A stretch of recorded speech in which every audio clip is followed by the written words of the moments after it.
ভাই বাপ যারা চিন্তা করো না, তোমরা বলো না বাজান, বলো না। এই দরদি ভাই চিৎকার করে বললাম, তুমি যদি বলো তোমার পায়ে ধরতে, আমি পায়ে ধরতে রাজি। তুমি যদি বলো তোমার জড়িয়ে ধরে কাঁদতে, আমি কাঁদতে রাজি। তুমি বলো কেন আল্লাহর সাথে রাগ করলা? কেন আল্লাহর সাথে রাগ করলা? কেন আল্লাহর সাথে নারাজ হইলা?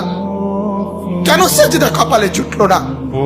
কেন মালিকের সাথে সারাদিনের এত কিছুর বিনিময়ে আল্লাহ তাআলা একটা মিস কল দিলে, 2 সেকেন্ডের একটা মিস কল দিলে বন্ধু তুমি টের পাও তোমার মোবাইলে মিস কল আসছে। এত বড় মসজিদে 6টা মাইকের হরন দিয়া আল্লাহু আকবার বলে তোমারে ডাক দেয়, তোমার একটা বারও কানে লাগে না, বিবেকে লাগে না। তোর মতো সত্য ডাকাত, তোর মতো পাষাণ বেটার কে হইতে পারে রে?